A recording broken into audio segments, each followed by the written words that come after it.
número 26 en esta tarde o días, quién sabe cuándo vas a ver el video.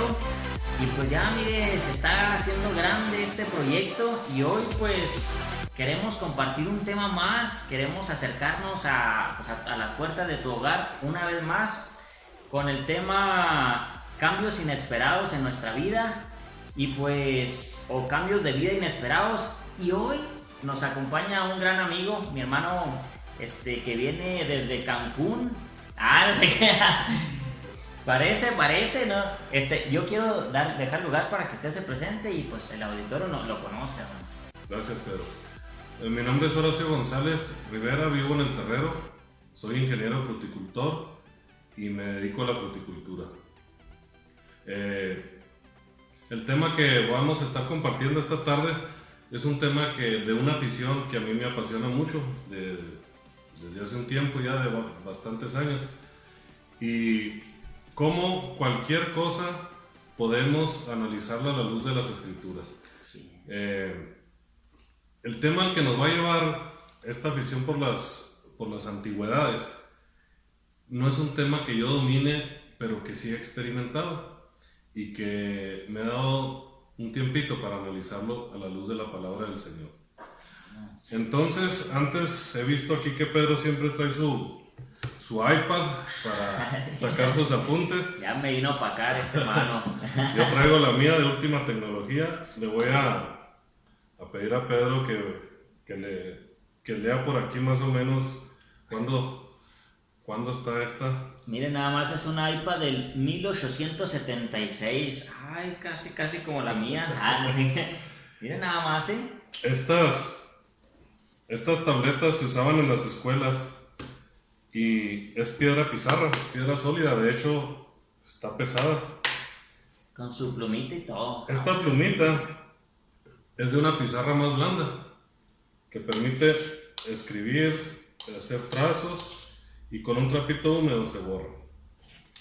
Entonces yo aquí traigo mis apuntes de lo que vamos a estar hablando el día de hoy y le comento. Esta pizarra perteneció a la escuela de Sheldon, California, que está al noreste de San Francisco. La parte norte ya es una parte boscosa, una parte fría. Y lo curioso de ello es que yo la encontré en Morelia, Michoacán. ¿Qué tiene que hacer una pizarra de 1876 en el 2020 en Morelia, Michoacán? Y la persona que me la vendió me vendió también otros documentos que me permitieron conocer la identidad de las personas que lo trajeron. Me contó la historia de ellos, cómo adquirieron en Morelia una casa de invierno, un matrimonio de California. El señor se dedicaba a las maderas, a cerrar maderas, y cómo van a pasar los inviernos fríos en Morelia. Tienen una hija solamente, y esta hija nunca se casó y se quedó a vivir en Morelia. La persona que le ayudaba ahí en la casa heredó le heredó la propiedad cuando la hija del matrimonio falleció y la conservó intacta como la tenían sus patrones hasta el día que ella murió y la heredó a su hijo. Y el hijo de ella fue el que empezó a vender todo este tipo de maravillas, de bellezas. Sí. Y con algunas tarjetas postales que ve ahí, todo me permitió rastrear a la familia a los 1930 más o menos en la zona de Sacramento, California. Wow. Y eso te lleva a preguntarte cómo era la vida, Pedro, en ese entonces. Empiezas a soltar la imaginación, algo que me ha gustado hacer mucho desde que era un niño, y eso te lleva a investigar más y una cosa lleva a la otra, y cuando menos piensas ya tienes una historia construida y todo. Y lo siguiente que disfruto mucho haciendo es analizarlo a la luz de la palabra de Dios, a la luz de las escrituras. Amén. Con esto dicho, les voy a presumir otro de mis tesoros. Mira, Pedro. Este afiche es de una función de teatro de Parral, Chihuahua, el Teatro Hidalgo. Hasta la fecha, pues ahí está. Fue para el domingo 24 de 1910, domingo 24 de julio de 1910. La obra se llamó Caridad, y junto con este afiche Nos encontramos, Pedro, a nombre de esta persona, documentos. Licenciado Jesús Álvarez. Licenciado Jesús Álvarez. El licenciado Jesús Álvarez fue el gerente de la compañía, tenía un nombre en inglés porque era de capital americano, se llamaba La Parral Electric and Water Company. Ellos suministraban agua potable, suministraban luz eléctrica y servicio telefónico a la ciudad de Parral. Okay. Entonces estaba involucrado en las actividades sociales. Vemos aquí los precios, cuánto costó cada cosa. Vemos también que a las personas se les hacía llegar los boletos y si no los reintegraban se consideraban comprados. Ajá. Y lo bonito de esto es la fecha. Sí. 24 de julio de 1910. Aquí lo más relevante que me parece a mí es la fecha. Okay. 24 de julio de 1910. Para estas épocas, Parral era una ciudad con una economía muy boyante. Unos años antes, en 1904, se había terminado de construir quizá uno de los edificios más icónicos de la ciudad de Parral, que es el Palacio de Alvarado, de tu tocayo Pedro Alvarado, Sí. Con los estilos a la moda en todo el mundo para esas fechas, diseñado y construido por un arquitecto de renombre internacional, pintado por un italiano traído para ese fin, con muebles construidos en Europa, jarrones de lo mejor me parece que de Holanda, al máximo lujo. Y aunque quizá Pedro Alvarado, por su mina tan rica que tenía, con la calidad de plata tan pura que extraía, Sí. quizá era la persona más rica de Parral, pero a la par de él había otras personas que también gozaban de una estabilidad económica bastante importante, porque había mucho trabajo, había muchas compañías americanas, había inyección de capitales de todos lados por este tema de la minería, y la sociedad era activa. Para hacer una ciudad que tenía luz eléctrica con generadores y estar citando eventos a las 8:30 de la noche, pues te habla de que era un lujo, ¿verdad? Para ese tiempo. Sí. Y había muchas actividades, había prosperidad. Y si volvemos a la fecha, la fecha de este evento son 4 meses antes de que estalle la revolución. Oh. Sabemos que la revolución estalló muy cerquita de aquí, en el municipio de Guerrero, en San Isidro. Sí. Y yo me imagino que con los medios de comunicación, lo más rápido que había en ese entonces era el telégrafo, que llegó como un rumor primero.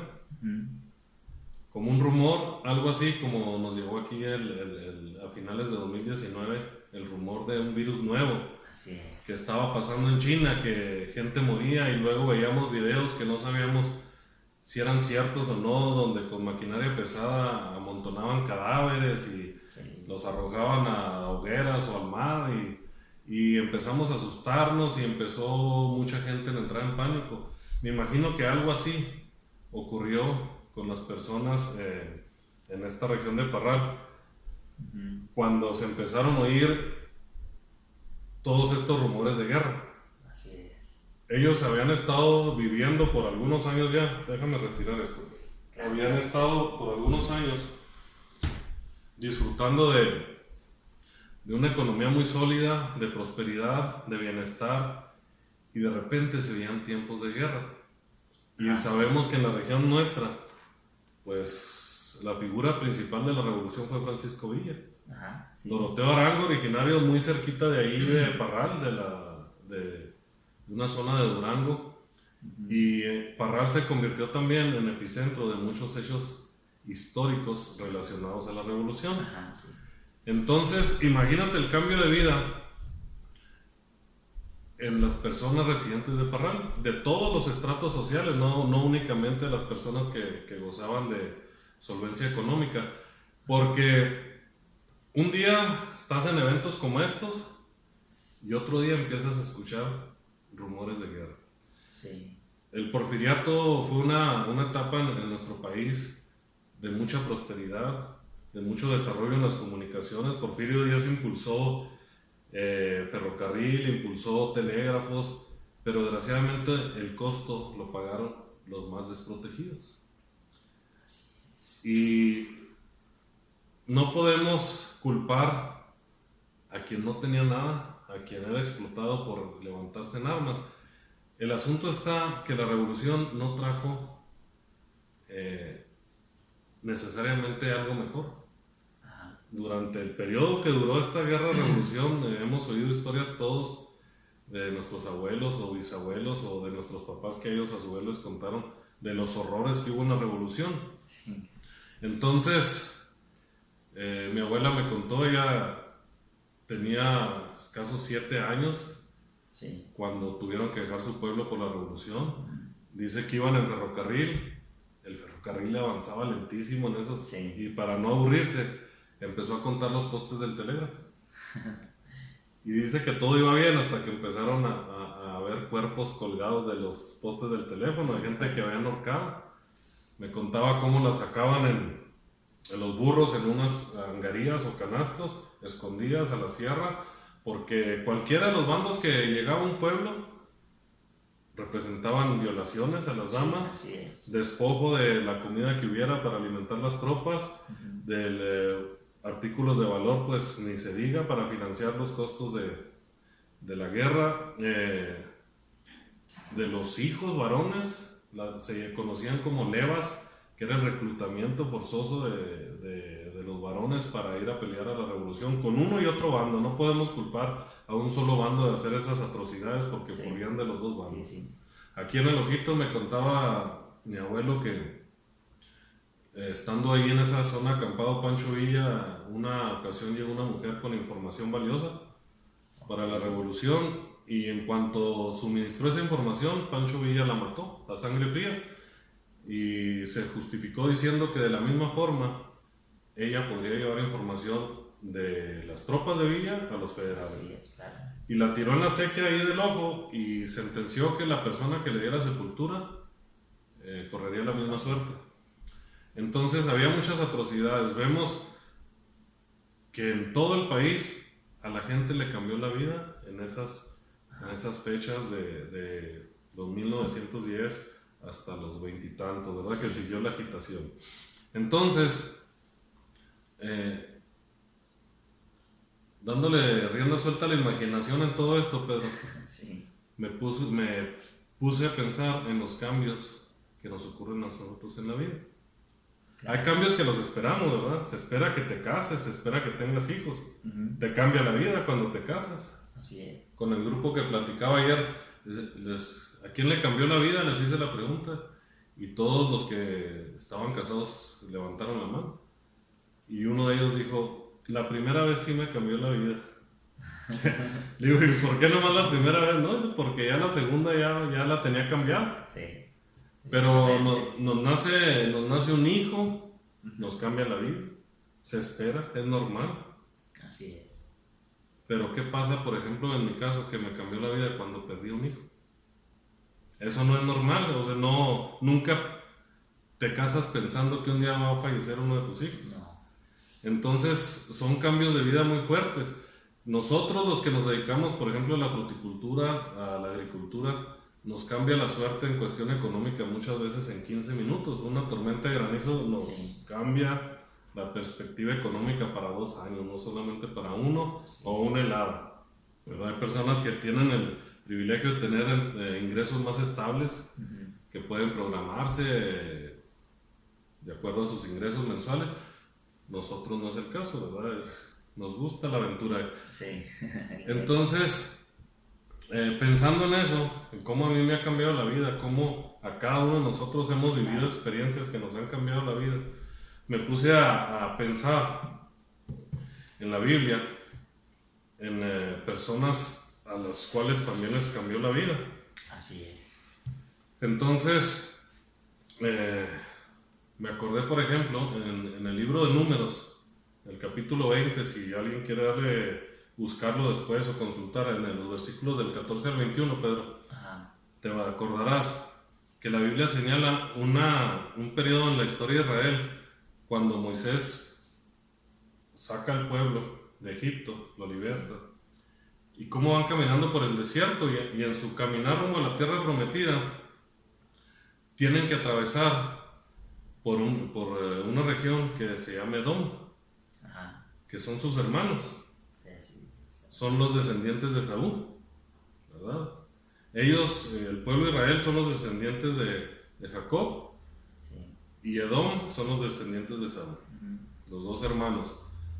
Esperarías una bienvenida casi, ¿no? Sí, así es. Pero resulta que el rey de Edom se opone al tránsito por ahí Ujú.